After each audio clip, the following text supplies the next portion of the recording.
जान सकती हूँ आज आप ऑफिस क्यों नहीं गए?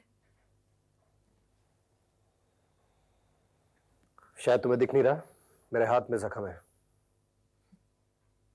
अच्छा बहाना ढूंढ निकाला है। प्यार में आदमी जख्मी होने को भी तैयार हो जाता है। तुमने वापस अपनी बकवास शुरू कर दी। क्यों? क्या यह सच नहीं है कि आपने अपना हाथ जानबूझकर जख्मी किया है, सिर्फ इसलिए ताकि आप काठमांडू नहीं जा सके, यहीं रहे, क्योंकि अनीता जो यहां है। आपको क्या लगता है कि मम्मी और पापा को काठमांडू भेजकर आप पर कोई लगाम डालने वाला नहीं रहेगा?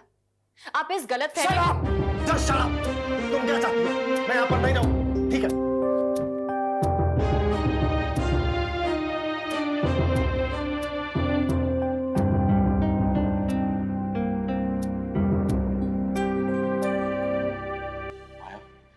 अच्छे हो गए कि तुम आ गई।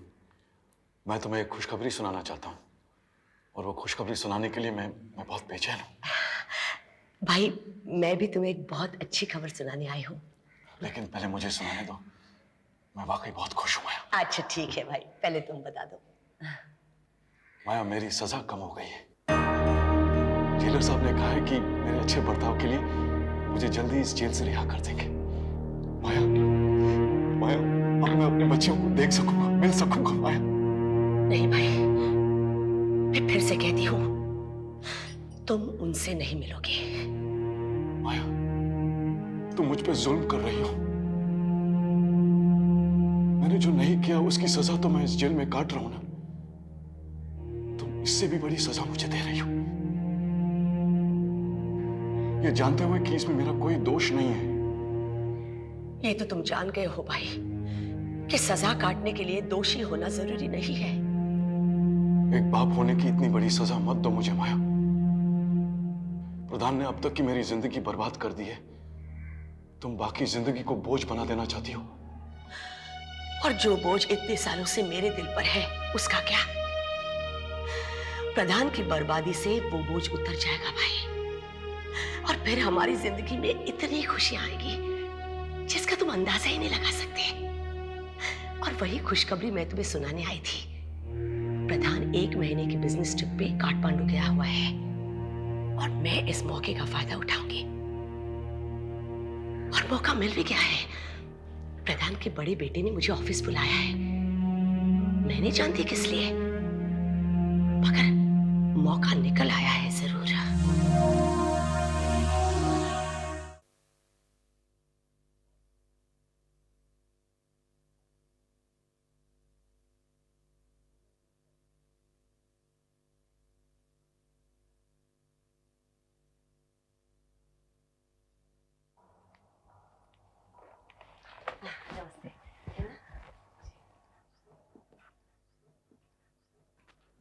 आइए आंटी, आइए।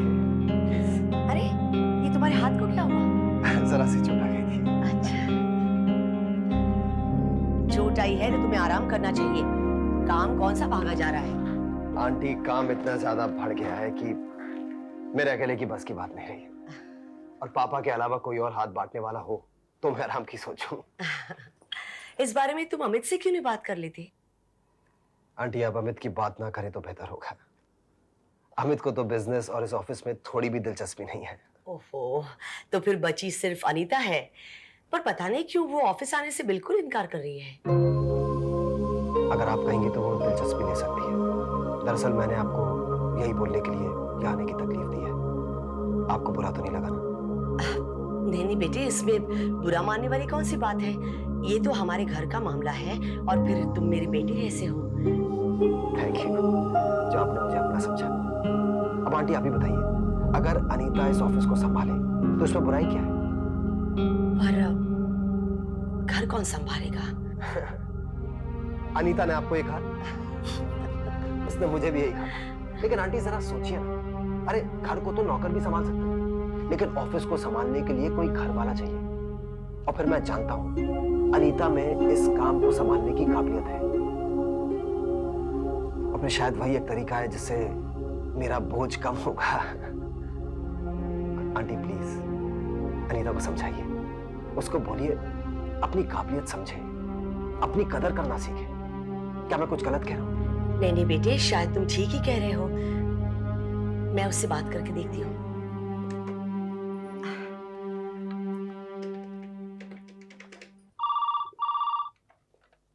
हेलो अनीता। आंटी, कैसी हैं आप?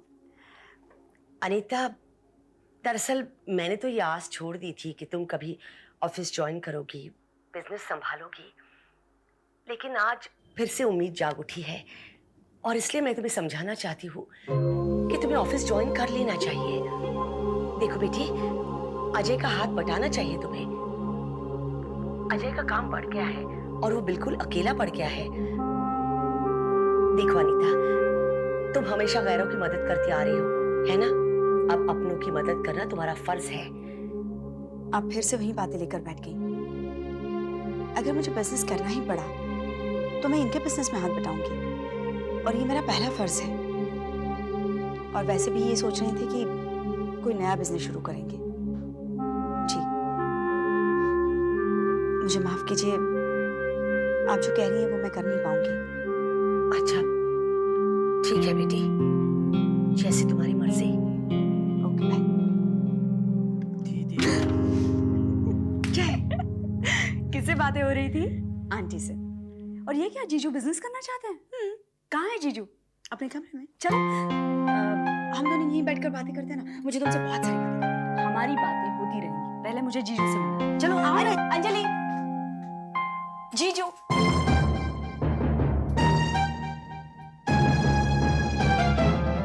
इसलिए तुम मुझे मना कर रही थी? कब तक इनके किए पर पर्दा डालती रहोगी तुम?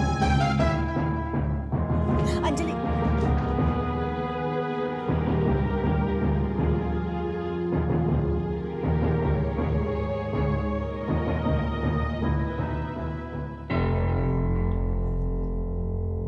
ठीक कह रही अंजलि। कब तक आपके किए पर पर्दा डालती रहूंगी मैं? कब तक? आपको तो बस अपनी खुशियों से मतलब है ना। दूसरों की खुशियों से तो कोई लेना देना ही नहीं। लोग आपके बारे में क्या सोचते हैं, क्या करते हैं, कोई सरोकार नहीं आपको किसी चीज से। थक गई हूं मैं अब झूठ बोलते बोलते, थक गई।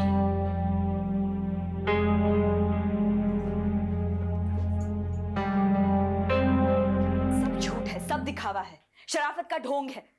और दीदी है कि जीजू के किए पर पर्दा डालती रहती है। आंटी, आप सुन रही है मैं क्या कह रही हूँ? हाँ हाँ, सुन भी रही हूँ और देख भी रही हूँ। जब से तुम अनीता से मिलकर आई हो, अपने आप से नाराज हो। अपने आप से नहीं, दीदी और जीजू से। आप जानते हैं जीजू अभी शराब पीते हैं, मैंने खुद देखा है। और दीदी है कि मुझसे छुपाने की कोशिश कर रही थी। ऐसे हालात में उसे घर से बाहर निकलना चाहिए। पता नहीं अनीता ऑफिस जाने से क्यों इनकार कर रही है। आंटी, आप अपनी पुरानी बात लेकर बैठ गई। मैं उसके भले के लिए कह रही हूँ। इसमें उसकी भलाई क्या है? आपको जीजू से बात करनी चाहिए, उन्हें समझाना चाहिए कि बुरी आदतों से बुरा होता है।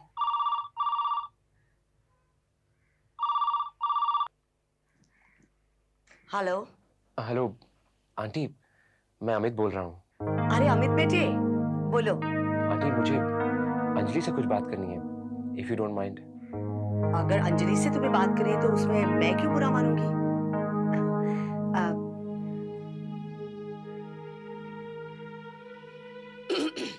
अमित, अंजलि सो रही है।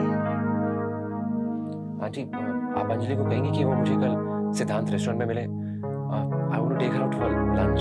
अच्छा, वो आ जाएगी बेटी। Thank you. Bye bye. Bye.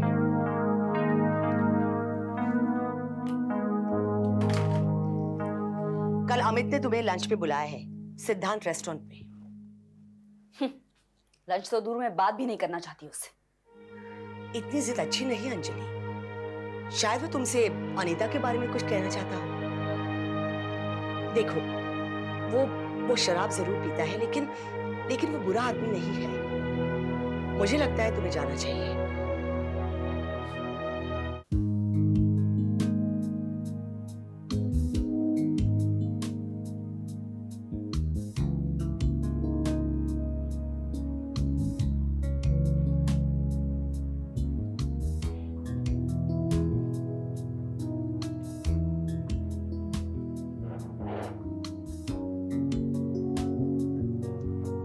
हाय।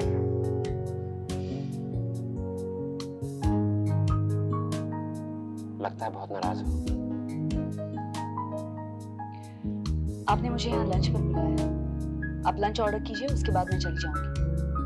ठीक है, फिर उससे पहले हम लोग बात कर लेते हैं, फिर मैं लंच ऑर्डर कर लूँगा। मुझे कोई बात नहीं करनी है आपसे।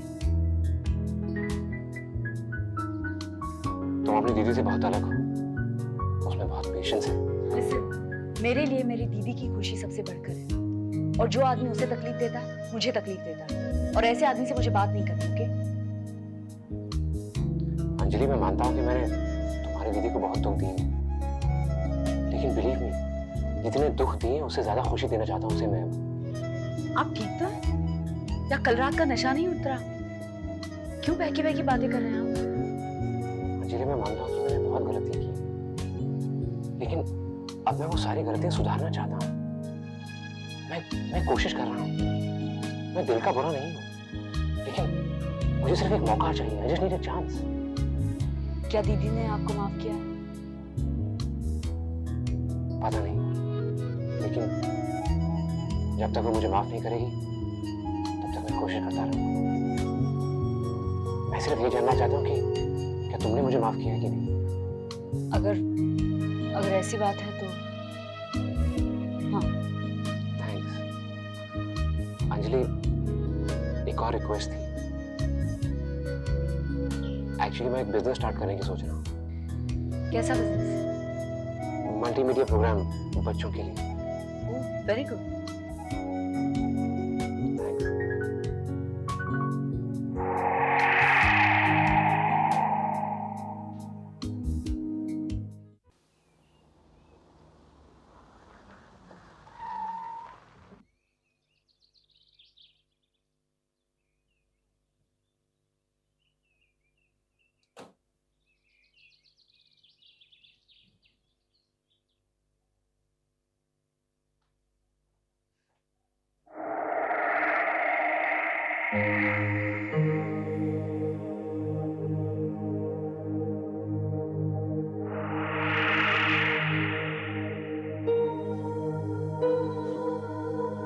अच्छी तस्वीर है। जी, अंजलि की याद आती है तो ये फोटो एल्बम लेकर बैठ जाती हूँ। तुम्हें अंजलि की याद आती है तो तुम फोटो एल्बम देखती हो। जानती हो अमित को अंजलि की याद आती है तो वो क्या करता है?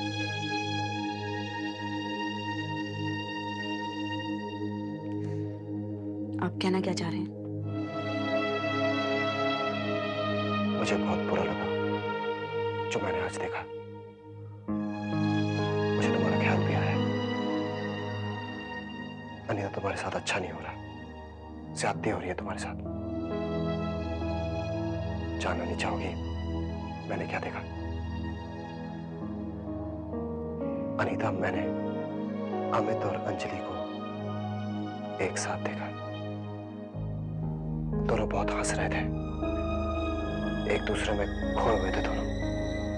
आप उन दोनों के बारे में इस तरह की बातें मत कीजिए।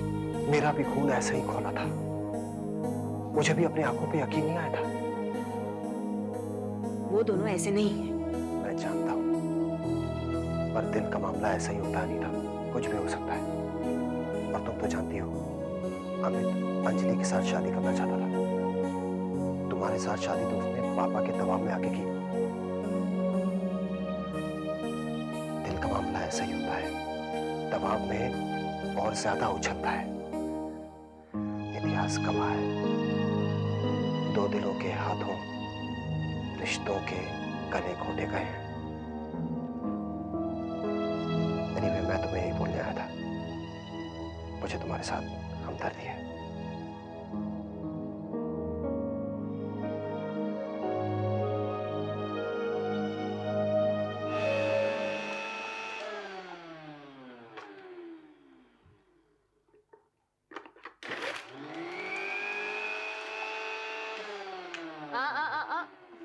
अब ये मत कहना कि लाओ मैं कर देती हूँ।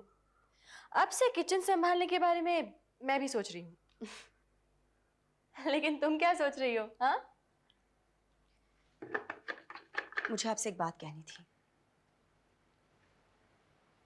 सोच रही हूँ कहूँ या ना कहूँ, शायद आपको बुरा लग जाए। कहो ना, क्या बात है? दीदी, बाबूजी के बाद जेठ जी इस घर के बड़े हैं। मैं उनकी बड़ी इज्जत करती हूँ, लेकिन जो हरकत वो कर रहे हैं उससे उनकी इज्जत कम हो रही है। मैं चाहती हूँ कि वो सिर्फ अपना बड़प्पन ही दिखाए। उन्होंने तुम्हारे साथ कोई बदतमीजी की? वो मेरे और अमित के बीच कुछ गलतफहमियां पैदा करना चाहते हैं। ये बात कुछ किसी बदतमीजी से कम है क्या? मैं खामोश हूं इसका मतलब ये नहीं कि मैं कुछ भी सह जाऊंगी। मैं खामोश हूं इसे में उनकी भलाई है।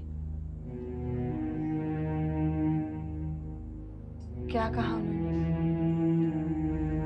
मुझे कहते हुए भी शर्म आती है दीदी।